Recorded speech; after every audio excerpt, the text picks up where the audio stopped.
Hello dear learners, I, A.S. Kulkarni, welcome you on my presentation Hospital Manufacturing. So under this we will see the aseptic area for sterile manufacturing. Learning outcomes of today's presentations are: after completion of this presentation, you will be able to understand the aseptic area, remember the requirements of aseptic area, and apply the personal hygiene in sterile manufacturing. So roadmap of today's presentation: first we will go for the aseptic area, after we'll go for the requirements of aseptic area, laminar airflow, HEPA filters, maintenance and monitoring of aseptic area, and last we will see personal hygiene in the sterile manufacturing. So before going to the presentation, here is a reflection spot for you. How will you maintain the aseptic condition in sterile manufacturing? You just pause the presentation, try to write the answer for it, and then play the presentation. I think you have written something about this question. Let's move forward. So in this we will see the aseptic area.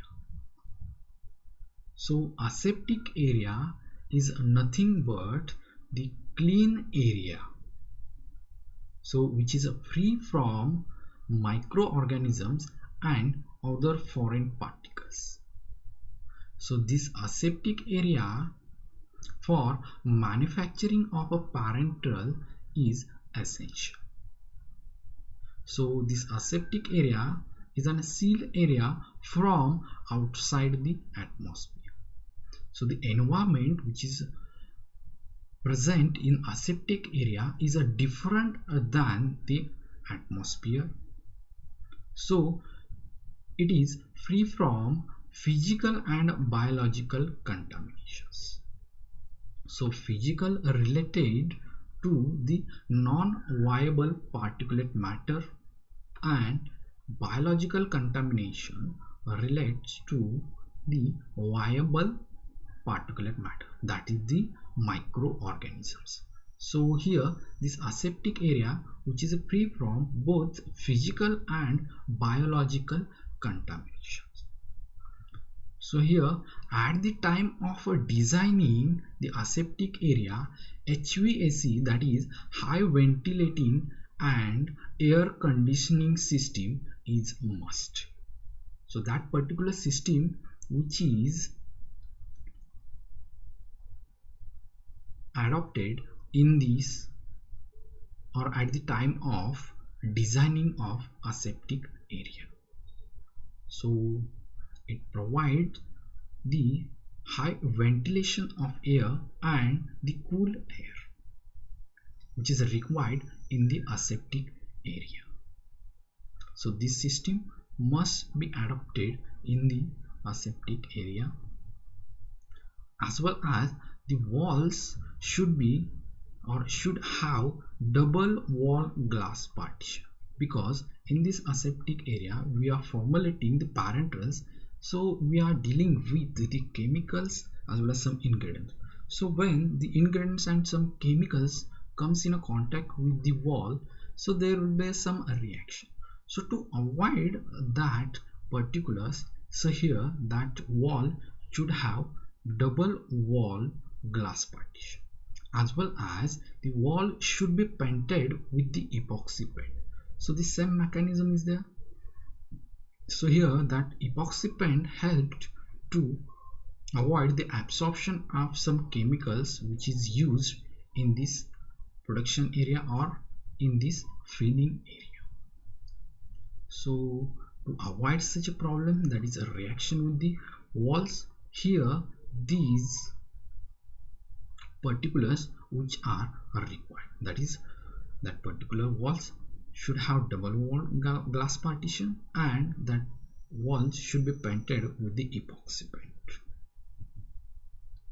as well as routine CIP and SIP, that is clean in place and sterilization in place of equipments and the chemicals used for the fumigation. So here, that equipments which are used for the manufacturing of parenteral should be clean and sterilized, as well as this particular area should be routinely sterilized or disinfections by using the fumigation method or aerosol method. So this is routine CIP and SIP of equipments and chemicals which are used for the fumigation to maintain the aseptic condition in this aseptic area, as well as to maintain these equipments clean and sterilized. So at the time of designing, here this particular area should be in coving like or coving shape, so no angle at the corners. So at wall to wall, wall to ceiling and wall to floor. So it helps to prevent the deposition or accumulation of contaminants like microorganisms and some dust particles. So if angle is present in the aseptic area, so there will be a deposition or accumulation of the particles or the microorganisms. So to avoid such a problems or that particular difficulty, so here at the time of construction of this aseptic area, so that aseptic area should not have the angles at the corner in between wall to wall, wall to ceiling and wall to floor. So it helps to prevent the accumulation of the contaminants. So here this aseptic area can be classified on the basis of nature of environment of that particular area. So this aseptic area can be classified into three areas: class 100 aseptic area, class 10,000 aseptic area and class 1 lakh aseptic area. So we'll see here the class 100 aseptic area. So in this area, the number of particles of size more than 0.0 micron per cubic feet of air should not be more than 100. So the particles which is present in this area which is less than the 100 particles with size that is more than 0.5 micron per cubic feet. So if more than 100 particles is there, so we can't say that it is an class 100 aseptic area. If the particles is less than the 100, then we call it is an class 100 aseptic area.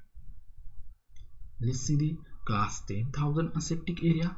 So the number of particles per cubic feet of area of a size more than 0.5 micron, and the 0.5 micron should not be more than 10,000 and 70 respectively.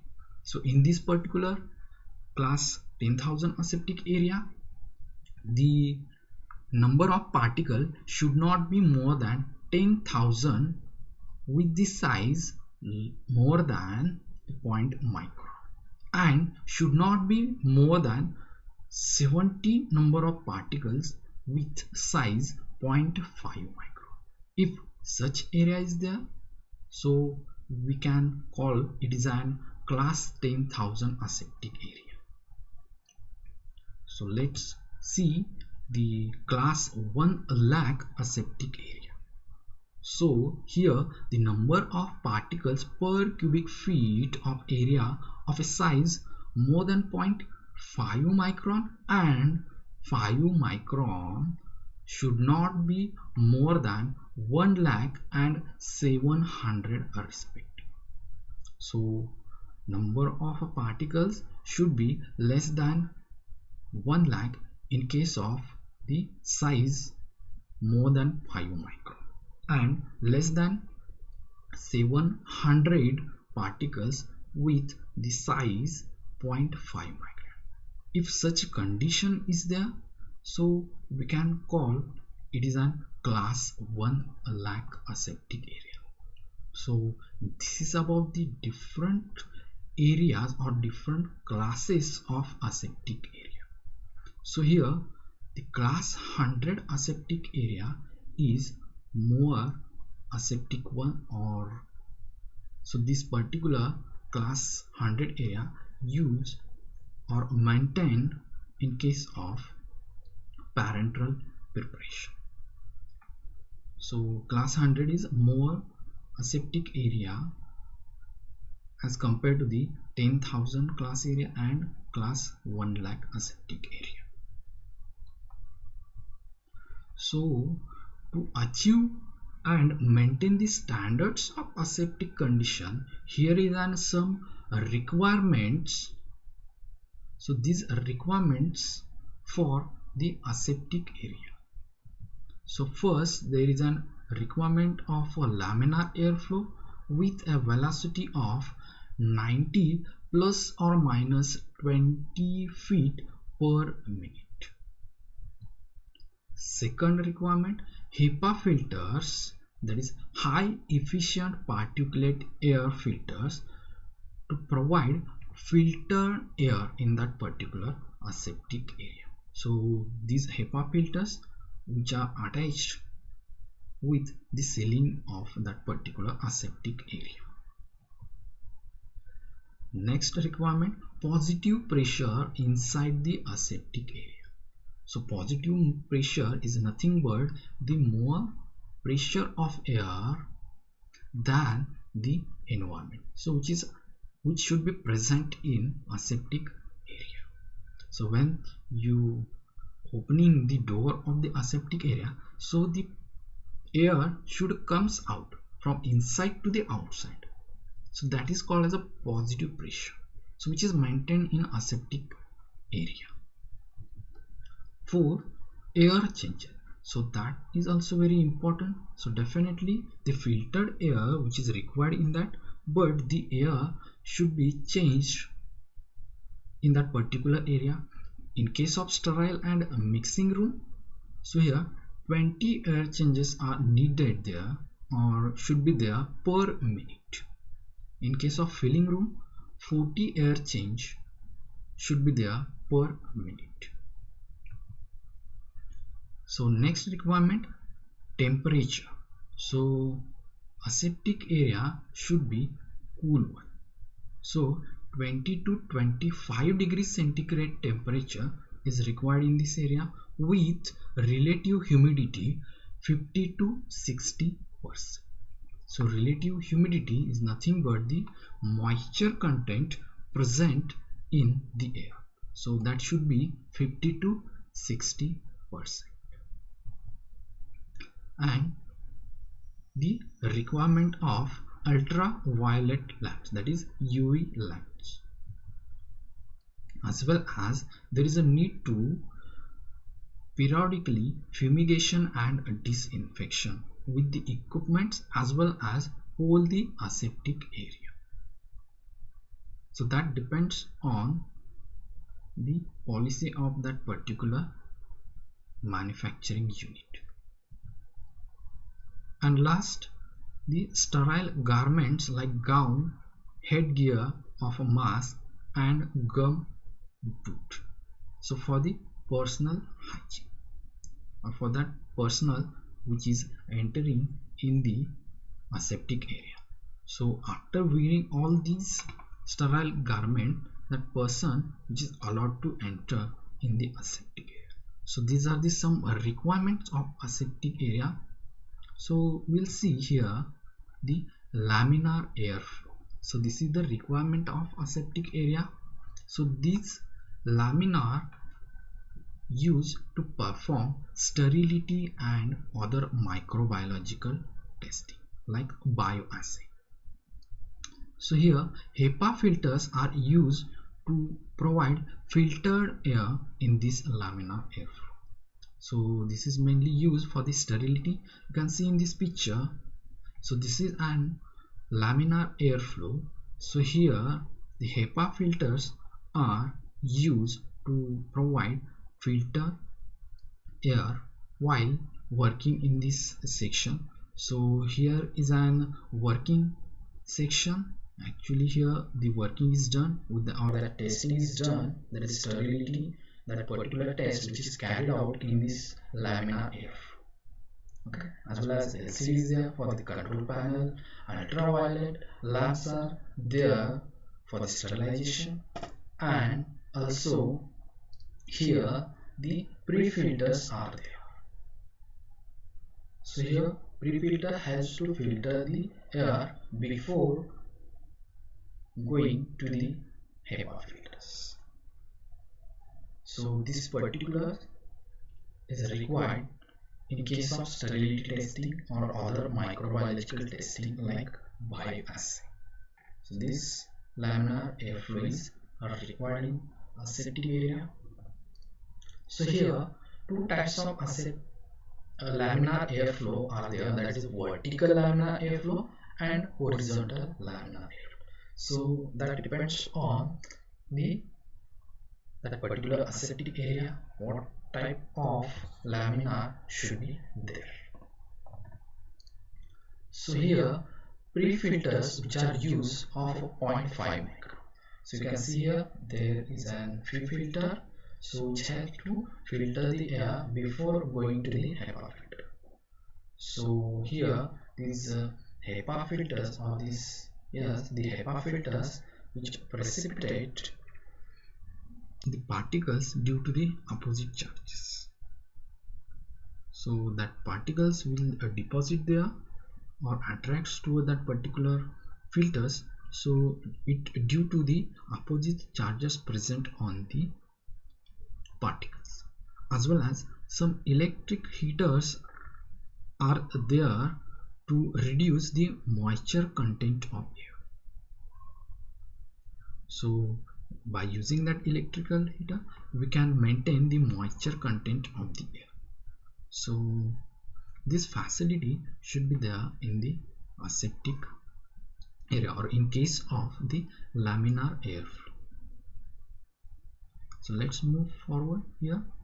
So in this we can see here this picture, or we will see in this slide, that is HEPA filter, that is high efficient particulate air. So you can see in this picture this is a HEPA filter which there is a frame. So in this frame here the different numbers of HEPA filters which are attached or which are arranged.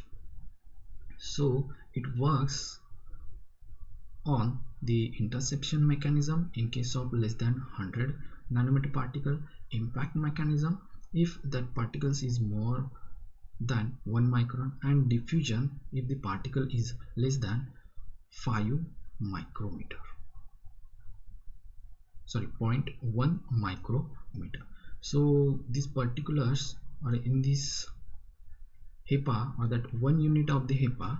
So here fibers such a like you can see in this picture. So here these fibers which are randomly arranged, so it helps to filter the air. So here air is a major source of contamination, so before passing into the aseptic room it should be filtered. So this HEPA filter which is fitted into ceiling of aseptic area and the laminar airflow bench. So the velocity of air is 100 plus or minus 20 feet per minute.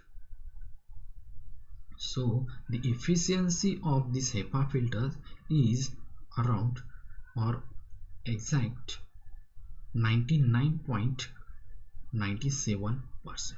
So the air size of 0.3 micron is filtered with the efficiency 99.97. So it is very good efficiency of HEPA filter. So that's why these HEPA filters, which are used in laminar airflow and also fitted to the ceiling of aseptic area to provide or to introduce the filtered air. So this is about the HEPA filters. Let's move forward. So here we'll see the maintenance and monitoring of aseptic area.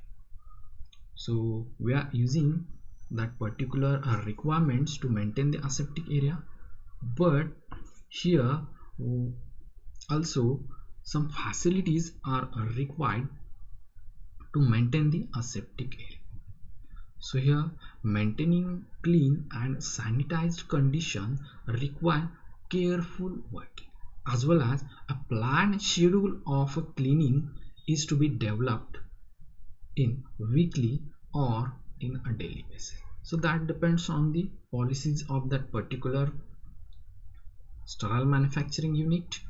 So if they want to clean that particular area weekly or daily, as well or after the completion of the batch, but maintenance should be there.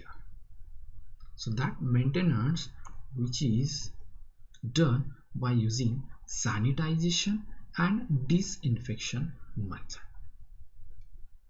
So this sanitization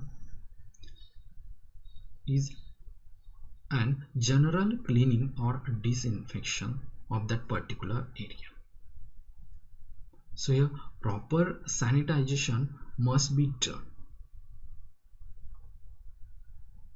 So that sanitization is used to maintain the clean of that particular aseptic area. So sanitization of equipment is also done on that particular whole area.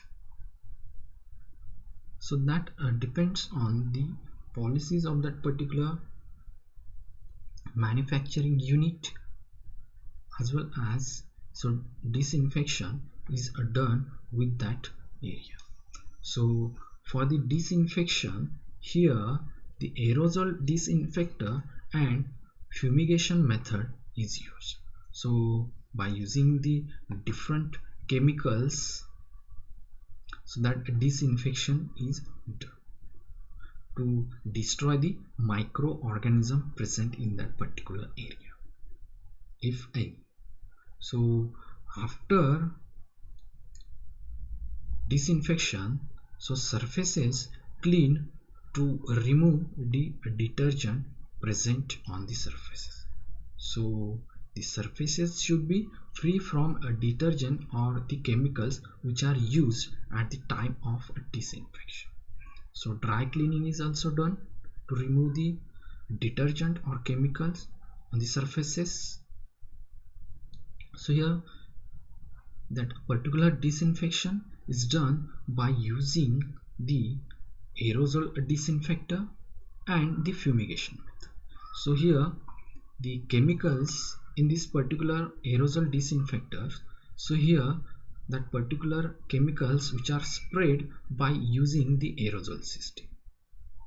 So it is not possible to clean each and every equipment present in the aseptic area. So that's why here aerosol disinfector method or the fumigation method is used. So here formalin is used as a common chemical to disinfect that particular area, as well as phenols, benzalkonium chloride, isopropyl alcohol is also used to do the disinfection with that particular area. So OT-safe aerosol system and OT-care aerosol system is used there, as well as fumigation method is also done. So here the chemicals are converted into a fume smoke with the help of heat. So here is also formalin is done. So before fumigation, so here that particular area which is sealed, so if there is any crack between the walls or by using the adhesive tapes, all the cracks or surfaces and the opening etc should be sealed off.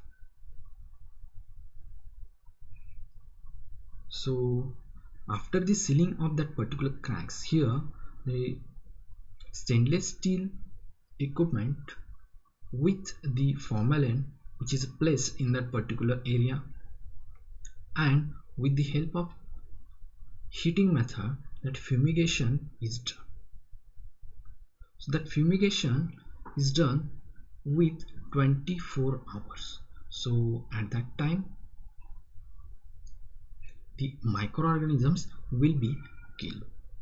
So after the fumigation process, here the fumes which are removed by using exhaust system, and before using the area, here the bacterial count which is taken place or which is carried out. So this is about the disinfection methods or the different methods which are used for the disinfection, that is aerosol disinfectant method and fumigation method. So here the monitoring is also important in case of aseptic area. So here the checking of that particular aseptic area, either it is in the limit or not. So here the three methods which are used or monitoring of these three parameters which is done. So that is first one physical control, second biological control, and third one personal control. So we will see one by one. So in this physical control, the particles which is counted with the help of counter equipment, that is particle counter equipment. So here it includes the monitoring of non-viable airborne particles which are mainly generated by the dynamic movement of machines and the personnel working in that particular area. So a automatically operated airborne particle counter equipment is used to check the number of particles present per cubic feet in the aseptic area. So by doing this procedure, here physical control or the monitoring of that particular non-viable airborne particles which is carried out. Next, biological control. So here the examination of microorganisms which is present in that particular area or which is in a limit or not. So which is done by using the air sampling and plate count method. So here that particular sample which is taken and that sample which is placed on the nutrient agar to check the growth of a microorganism if present there, and that particular media and that sample which is placed in an incubator with a specified temperature and specific time, with the specific time. So after that timing or after that incubation, there will be a checking of growth of a microorganism. So if microorganisms growth takes place, so that area have some microorganisms or need to sterilization. And if microorganism growth is not taken place there, so that area which is in a limit. So this is about the biological control which is done by using the sampling and plate count method. So next we will see here that personal control. So in aseptic area only restricted number of personnel are allowed to enter. So before entering, the swab test is done with that personnel. So here that swab test is done with that personnel for medical check to examine the disease status. So here in this swab test, the swab of cotton wool is placed in a mouth for few minutes, and then that swab is inoculated on the suitable media such as thioglycolate media or casein, and after that, that particular sample with that particular nutrient is placed in an incubator for the growth of that microorganisms if present. So the temperature and the time which is specified. And lastly, here is a checking of growth of microorganisms. So if there is a growth of microorganism, so it indicates that that particular person is suffer with any disease. So that person is not allowed to enter in the aseptic area. So this is about the swab test which is used to check the disease status of person. So in this last we will see the personal hygiene. So person is a major source of contamination who neither be sterilized nor disinfected. The person which contributed by releasing non-viable and viable material result from shedding of skin flakes and scales, fragment of hair, droplet of moisture from coughing and breathing, and the cosmetics. So the person which are contributing the contamination by releasing these viable and non-viable material with this fact or with this parameter. So here that person should follow strict CGMP guidelines for behavior in the aseptic area. So movement should not be higher or the activity should not be heavy there. So if activity is heavy, so definitely it will be contribute for formation of viable and non-viable material. So it will directly contribute the contamination of that particular product. So while working in that particular aseptic area, so person should follow the CGMP guideline, that is current good manufacturing practices guideline. So that behavior should be there with that person. So while entering in the aseptic area, that person should use the sterile garment. You can see in this picture that particular person using cap, goggles, mask as well as gowns, gloves and boots. So after wearing all these garments, that personnel which are allowed to enter in the aseptic area, as well as these garments, that is sterile garment, help to avoid contamination with product as well as it protects that particular person. So while entering in the aseptic area, that person should wear all these sterile garment and enter through the airlock system. So this is about the personal hygiene while entering in the aseptic area.